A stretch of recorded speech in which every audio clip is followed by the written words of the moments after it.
আসসালামু আলাইকুম এভরিওয়ান, আরেকটি নতুন ভিডিও নিয়ে চলে আসলাম আপনাদের সামনে। অনুষ্ঠানটা দেখেই বুঝতে পারতেছেন যে এটা একটি গায়ে হলুদের অনুষ্ঠান।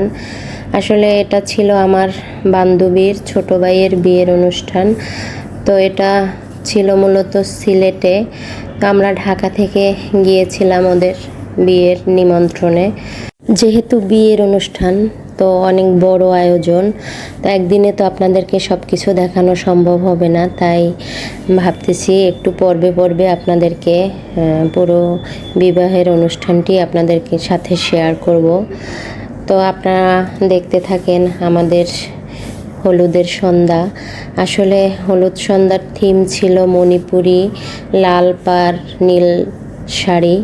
কিন্তু যারা বাহির থেকে আমন্ত্রিত ছিল তাদের যে যার ইচ্ছা মতো ড্রেস পরে আসছে। ওরা ফ্যামিলি মেম্বাররা শুধু ড্রেস কোড মেনটেন করেছিল, অন্যরা তাদের পছন্দ মতো ড্রেসই ছিল। তো দামানের এন্ট্রি অনুষ্ঠান আপনারা দেখতে থাকেন। যেহেতু গানগুলো আমি সব সাইলেন্ট করে রেখেছি, কারণ ফেসবুকের গাইডলাইনে গান দেওয়া নিষেধ, তাই আমি গানগুলো সম্পূর্ণই অফ করে দিয়েছি। তো আমি আপনাদেরকে শোনাচ্ছি ওদের হলুদের গানের একটি অংশ। আইলারে নয়া দামান, আসমান হইল তেরা, বিছানা বিছাইয়া দিলাম শাল, দানের নেরা, দামানবো দামানবো ও দামান কৌরে কথা খাওরে বাটার পান, যাইবার কথা কও যদি কাইটারা হুমকান, দামানবো দামানবো আইলারে নয়া দামান, আসমান হইল তেরা, বিছানা বিছাইয়া দিলাম শাল, দানের নেরা, দামানবো দামানবো।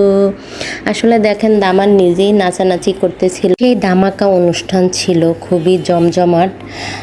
আপনাদেরকে আসলে আমি মিউজিকটা শোনাতে পারতেছি না, যার জন্য আপনারা হয়তো দেখে বুঝতে পারতেছেন না। এন্ট্রিতে এত ধামাকা, পরবর্তীতে যে কি আছে সেটা তো আপনারা অনুমান করে নিতেছেন। দেখেন আমাদের দামান নিজেই হেসে গিয়ে নেচে তার হলুদের সন্ধ্যা মাতিয়ে রেখেছে। আমি তো বারবার পিছনে পড়ে যাই, কারণ এত ক্যামেরা, এত ভিডিও করতেছিল সবাই, যে আমি মাঝে মাঝে নাই হয়ে যাচ্ছি। পিছনেই দেখেন আমাদের কিউটি বেবিটা আসছে, সেও বলতেছিল আমার বাবার বিয়ে, আমার বাবার বিয়ে। আসলে অনুষ্ঠানে নাচে গানে ভরপুর ছিল। আসলে বিয়ের অনুষ্ঠান বলে কথা, যেহেতু নাচা গানা আছে তার সাথে খাওয়া দাওয়াও আছে ভরপুর। তো আপনারা কমেন্টে বলবেন আমাদের বিয়ের এন্ট্রি অনুষ্ঠান আপনাদের কেমন লেগেছে। আরও অনেক পর্ব আসবে, আপনারা আমার সাথেই থাকবেন এবং আমার ভিডিও আপনাদের কেমন লেগেছে সেটা কমেন্টের মাধ্যমে জানাবেন। তো আজ এ পর্যন্তই, আল্লাহ হাফেজ।